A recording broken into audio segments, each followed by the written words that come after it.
जी लेकिन ये वकार, आम आप साथ ही इंतखाबात मौजूद रहिएगा। सीनियर तज्जियाकार कामरान शाहिद साहब ने हमें ज्वाइन किया है। सर, इलेक्शन कमीशन की जानिब से अल्लाह करके अब ऐलान कर दिया गया है कि जनवरी के आखिरी हफ्ते में आम इंतखाबात होंगे। किस तरह से देखते हैं आप इसको? देखिए जी, मैंने तो 1.5 हफ्ता पहले ऑन द फ्रंट प्रोग्राम के प्लेटफॉर्म स्टोरी ब्रेक की थी कि जनवरी इलेक्शन कमीशन अनाउंस करेगा जनवरी के लास्ट वीक या फरवरी के फर्स्ट वीक इलेक्शन का। तो वो अल्लाह का फजल है, वो तो स्टोरी बिल्कुल सही साबित होगी। अभी मैं सुन रहा था वजीर इत्तलात मुर्तज़ा सोलंकी साहब को, जितनी क्लैरिटी और जितने कॉन्फिडेंस से वो हमें बता रहे थे कि जिस तरह निगरान हुकूमत साथ खड़ी हुई है इस मामले में, कोई कंफ्यूजन नहीं है और कोई बदमजगी भी इसलिए नहीं होनी चाहिए। अभी क्या आपको पता है, प्रोपेगेंडा करने वाले लोग तो बहुत होते हैं, लेकिन आज के जो ऐलान है ये इस बात का याद है कि कोई कंफ्यूजन नहीं है, कोई ऐसी कॉन्स्पिरेसी नहीं चल रही इलेक्शन के खिलाफ, कोई सियासी पार्टियों को कंट्रोल करने की कोई ऐसी कॉन्स्पिरेसी नहीं हो रही किसी की तरफ से। ये एक बहुत खुशाइंद इकदाम है और इस पे इलेक्शन कमीशन को बहुत क्रेडिट जाता है। और मैं एक्सपेक्ट करता हूँ कि जिस तरह के सोलंकी साहब भी फरमा रहे थे, इस तरह पूरी निगरान कैबिनेट जो है, बशमूल निगरान प्राइम मिनिस्टर, निगरान सीएम, ये उसी तरह फुल सपोर्ट देंगे इलेक्शन कमीशन को, ताकि वो अपना काम इंडिपेंडेंटली एक्सिक्यूट करें और किसी को शिकवा शिकायत ना हो। एक ऐसा इलेक्शन हो जाए जिसके अंदर हारने वाला जो है वो भी, वैसे तो हमारी किस्मत में मुश्किल से मिलता है, लेकिन नजर आए गैर मुल्की मुबसरीन को भी कि इलेक्शन फेयर हुआ है और इस हद तक फेयर हो जाए कि हारने वाला भी कहे कि हाँ जी इलेक्शन तो ठीक हुआ था, बस हम हार गए।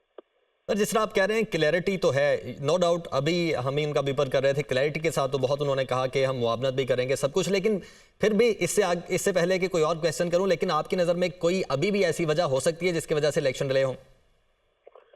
अब वजह सिर्फ हमारे ज़हन की इख्तरा हो सकती है, वरना इलेक्शन डिले होने का कोई दूर दूर तक चांस नहीं है। मेरा नहीं ख्याल कि कोई ऐसी देखें सर, क्योंकि लेवल प्लेइंग फील्ड की बात भी हो रही है कि उनको नहीं मिल रही। अगर किसी की ख्वाहिश हो सकती है कि जब तक हमारे लिए भी लेवल प्लेइंग फील्ड सेट ना हो तब तक इलेक्शन ना हो, अगर किसी एक के लिए हो गई है। सियासी बयानात होते हैं ना यार। अब लेवल प्लेइंग फील्ड से मुराद क्या है आप मुझे बताएं।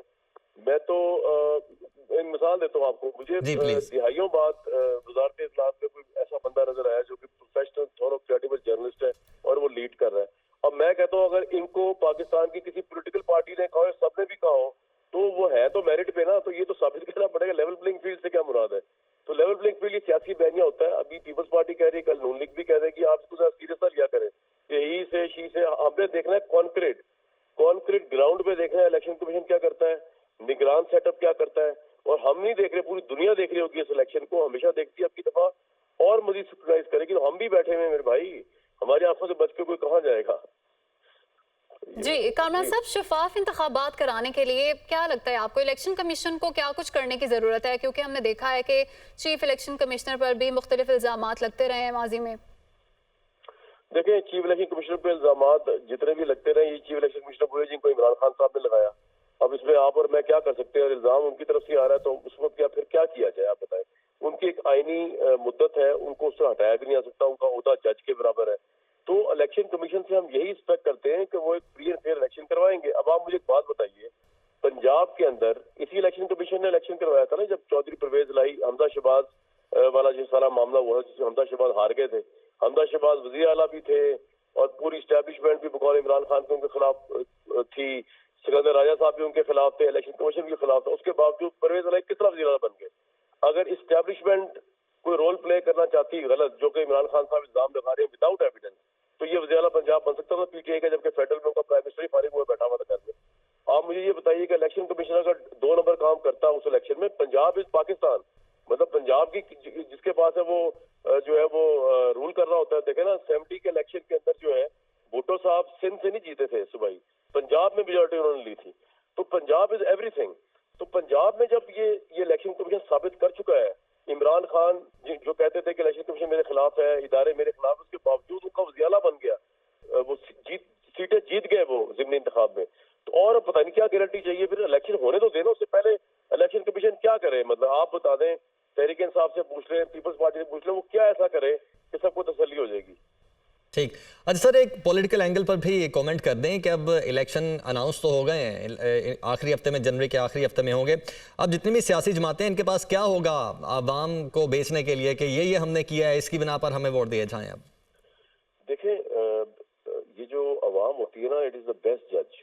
अवाम ने चाहे फिल्म देखनी हो, उसको हिट फ्लॉप करना हो, चाहे लीडर को हिट फ्लॉप करना हो, अवाम इज द बेस्ट जज। अगर उसको आजादाना राय देने का मौका दे दिया जाए तो ऑब्वियसली सिंध की अवाम देखेगी पीपल्स पार्टी ने क्या किया और उनको ये राइट है करने का। और अगर वो उनकी performance up to the mark नहीं है तो सिंध की अवाम का ये राइट है कि वोट जिस तरफ चाहे दे दें। इस तरह पंजाब की अवाम देखेगी कि बुजदार साहब ने क्या किया है। फिर उसके बाद परवेज इलाही वहां पे आगे, हमजा शहबाज का तो बड़ा कम टिरोर था, तो पंजाब तो ऑलमोस्ट पीटीआई के पास ही रहा है। वो भी देखेंगे कि यहाँ पे कौन सी एजुकेशन की रिफॉर्म्स, कौन सी हेल्थ की रिफॉर्म्स, कौन सी लॉ एंड ऑर्डर, कौन सी पुलिस रिफॉर्म होगी इधर।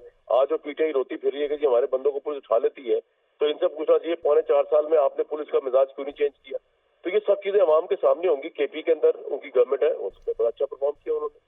ये सब अवाम देखेगी और रिजल्ट आपके सामने आ जाएगा इंशाल्लाह। जी कामरान साहब, आगे इंतखाबी माहौल आपको कैसे बनता हुआ नजर आता है? क्योंकि हम देखते हैं कि नैब तरामीम का लदम होने के बाद अब केसेस भी दोबारा खुल गए हैं, तो अब सियासी रहनुमा कैंपेन चलाएंगे या अपनी पेशियां भुगतेंगे? देखिए मैम, ये नैब का जो केसेस खुले हैं ना, इनकी तो कोई इतनी ज्यादा सबके लिए इतनी वो नहीं है, तोशाखाना टाइप केसेस है। लेकिन अगर खुल भी गए तो ये चलते ही रहेंगे, पेशियां होती भी रहेंगी और ये काम चल। आपको पता है जेल से बैठ के भी इलेक्शन लड़ा जा सकता है और बड़ी दुनिया लड़ती है, तो वो कोई इशू नहीं। मेरा नहीं ख्याल कि ये केसेस जो है ये हिंड्रेंस होंगे इलेक्शन के अंदर।